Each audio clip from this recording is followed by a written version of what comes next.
अस्सलाम वालेकुम। कैसे आप सब ठीक होंगे इंशाल्लाह और अल्हम्दुलिल्लाह हम सब भी ठीक है, अल्लाह पाक का करम है। और आज मैं बना रही हूँ करेले। तो मैंने ले लिया 1 kg करेले। तो मैं इनको अभी कट करूँगी। प्याज भी ले रही है और साथ में टमाटर, हरी मिर्च और अदरक लहसुन भी ले लूँगी, क्योंकि इसको मैंने बनानी है सिंपल मसालों के साथ ही ना।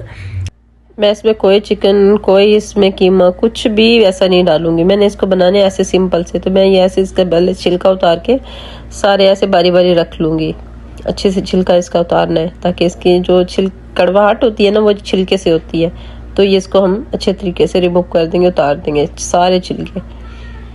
ऐसे करके ना इसको सारे छील देने हैं। ये देखिए मैंने सारे छिलके उतार के इनको साफ करके रख दिया। अब देखिएगा कि मैंने इसको कट किस तरह करनी है। ऐसे काट के पहले मैंने इसको बिल्कुल नहीं काटा, इसका बीज नहीं निकाले। पहले मैं इसको काटूंगी, काटने के बाद मैं इसके आपको दिखाती हूँ कि बीज निकालूंगी। ये मैंने सारे छिलके उतार के साथ में रख लिए साइड पे। इसको मैंने यूज़ नहीं करने, फेंकनी है, लेकिन मैंने दिखाने के लिए आपको दिखा रही हूँ। ये देखिए मैंने ऐसे इसको कट करनी है, ऐसे गुलाई में कट करने हैं। इसके एक तो बीज भी आसानी से निकल आती है और ये करेले बनते भी बहुत अच्छे हैं। ये मैंने ऐसे बारी बारी सब कट कर लेने हैं। ये वाला तरीका मुझे तो बहुत पसंद है। मैं इसी तरीके से ही करेले काटती हूँ। और कोई कोई ऐसे नहीं काटता, कोई ऐसे इनको बंद करेले भी बनाते हैं, वो भी मैं बनाती हूँ, वो भी माशाल्लाह से बहुत अच्छे बनते हैं। लेकिन ये वाला तरीका मुझे अच्छा लगता है, क्योंकि इसको ऐसे एकदम से बंदा काट ले। वैसे वरना इसको कोई ऐसा करता है कि गुलाई में काटता नहीं है, ऐसे पहले काट लेती है दरमियान में से, फिर इसको कट करती हैं। तो वो मैं नहीं बनाती, तो मैं इसी तरह से बना रही थी। तो मैंने कहा मैं आपके साथ शेयर कर दूँ। अभी मैंने ये सारे बारी बारी ऐसे करके साफ कर लूँगी। देखिए मुझे ऐसे बनाना बहुत पसंद है और अच्छी भी लगती हैं।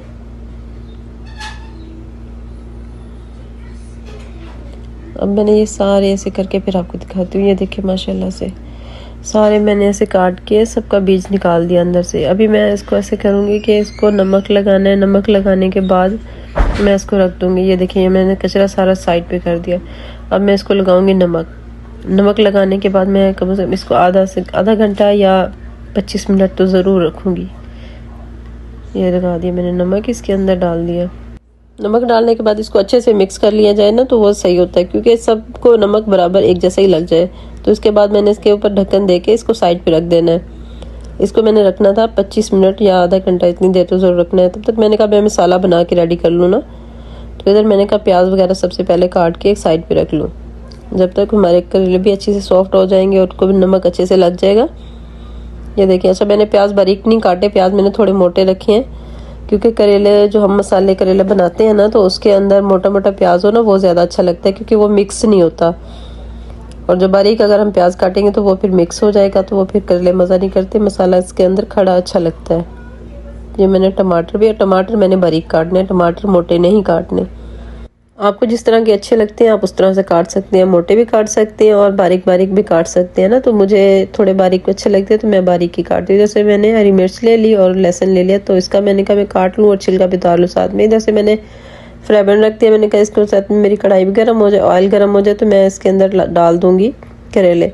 तो ये मैंने डाल के मैंने कहा इसको मैं गोल्डन ब्राउन कर लूँ पहले।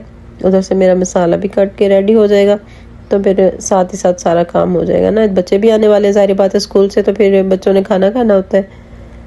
तो ये देखें हमारे करेले ब्राउन हो गए, तो इसको मैं साथ साथ निकाल रही हूँ। माशाल्लाह से सारे ब्राउन हो गए हैं मेरे करेले, ये देखें।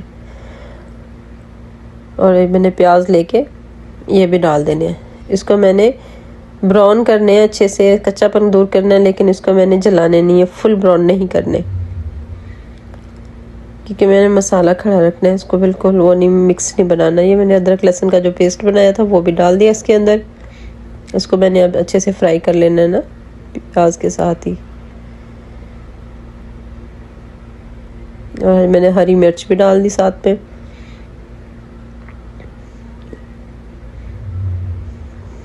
ये देखिए मैंने ज़्यादा कोई प्याज को ब्राउन नहीं किया, ना ही जलाया, बस इसको अच्छा सा सॉफ्ट किया। इधर से मैंने टमाटर भी साथ में डाल दिए, तो इसको भी अच्छे से बना के अच्छी सी भुनाई कर लूँगी। अब ये मैं डाल रही हूँ रेड चिली।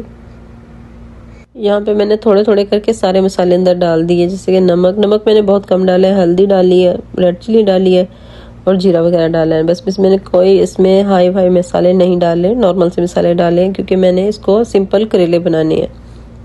करेले की जैसे सिंपल सब्जी बनती है मैंने वैसे ही बनाने हैं। तो आप बताइएगा बना के कि आपको कैसे लगे। और मेरा तो सिंपल तरीका यही है, मैं इसी तरीके से बनाती हूँ और मुझे भी, मेरे बच्चों को भी, हम सबको ये बहुत पसंद है ऐसे ही।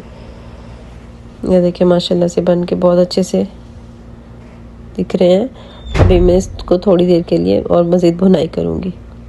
ये देखें अब माशाल्लाह से मेरे करेले बन के रेडी हो गए हैं और बहुत अच्छे लग रहे हैं और खुशबू बहुत मज़े की आ रही है। अच्छा, जो इसका हल्का सा कड़वापन होता है ना, वो बहुत अच्छा लगता है।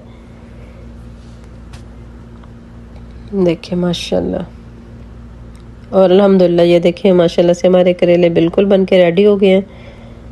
देखिए कैसे खूबसूरत लग रहे हैं। और हमारे तरीके से कौन कौन करेले बनाते हैं हमें ज़रूर बताइएगा। लाइक, शेयर और सब्सक्राइब भी ज़रूर कीजिएगा और हमें बताइएगा कि हमारे ऐसे इस तरीके से कौन कौन सब्ज़ी बनाता है और किसको ऐसी सब्ज़ी बनाना और खाना पसंद है। हमें तो बहुत पसंद है। डिनर करने के बाद तो हमने कहा चले थोड़ी सी वॉक वगैरह भी कर ली जाए और थोड़ा सा खाना भी हजम हो जाए। और इंशाल्लाह मिलते हैं नेक्स्ट वीडियो में। तब तक के लिए अल्लाह हाफिज़।